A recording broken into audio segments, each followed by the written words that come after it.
जय श्री कृष्ण, जय श्री गणेश। नमस्कार दोस्तों, स्वागत है आप सभी का हमारे चैनल भक्ति ज्ञान में। दोस्तों, आज मैं आपको एकादशी के दिन सुनी जाने वाली गणेश जी की कहानी सुना रहा हूँ। एक बार की बात है, एक गांव में एक बुढ़िया अपने परिवार के साथ रहती थी। बूढ़ी माँ भगवान विष्णु की बहुत बड़ी भक्त थी। वह सदैव श्रद्धा के साथ एकादशी व्रत का पालन करती और कथा सुनती थी।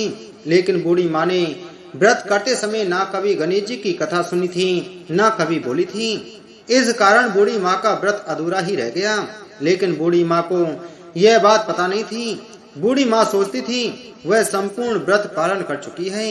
इस व्रत पालन के पुण्य परिणाम स्वरूप उसे वैकुंठ लोक की प्राप्ति मिलेगी। जब बूढ़ी माँ मर गई तब उसे लेने के लिए यमलोक से यमदूत आए। यह देखकर बूढ़ी माँ बहुत डर गई। वह कहने लगी, मैंने तो जीवन भर सिर्फ भगवान विष्णु की पूजा की, श्रद्धा के साथ एकादशी व्रत का पालन किया, एकादशी व्रत की कथा सुनी और 11 माता की कथा सुनी। इसी पुण्य के फल स्वरूप मुझे ले जाने के लिए वैकुंठ लोक से विमान आना चाहिए। मैं तुम्हारे साथ नहीं जाना चाहती। यह कहकर बूढ़ी माँ रोने लगी और वह भगवान विष्णु का स्मरण करने लगी।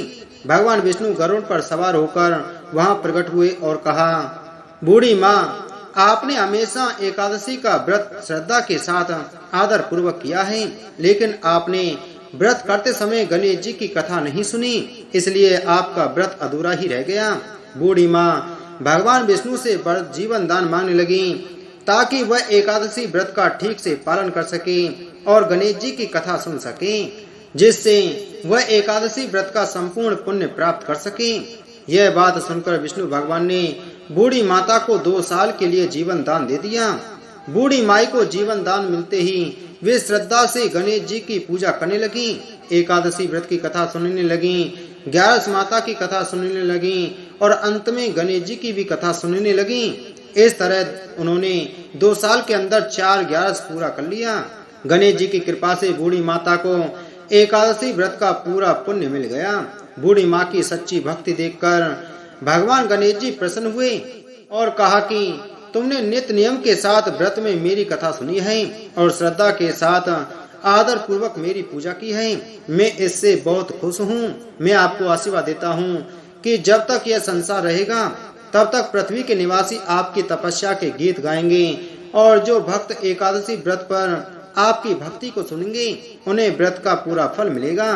गणेश जी महाराज बूढ़ी माँ की भक्ति से प्रसन्न होकर बूढ़ी माँ के घर को अन्न धन से भर दिया और सुख समृद्धि वास करने लगी। गणेश जी महाराज वहां से अंतर ध्यान हो गए। 2 वर्ष बाद जब बूढ़ी माता का देहांत हुआ तो वैकुंठ लोक से विमान आया और बूढ़ी माता को सम्मान के साथ वैकुंठ लोक ले जाया गया। भगवान गणेश के आशीर्वाद से बूढ़ी माता का घर अन्न धन से भर गया और उन्हें वैकुंठ लोक की प्राप्ति हुई। हे भगवान गणेश, जिस तरह आपने बूढ़ी माँ पर अपनी कृपा बरसाई, उसी तरह एकादशी व्रत का पालन करने वाले सभी भक्तों को आप आशीर्वाद दीजिए और उनके घर को सुख समृद्धि से भर दीजिए। बोलो गणेश भगवान की जय।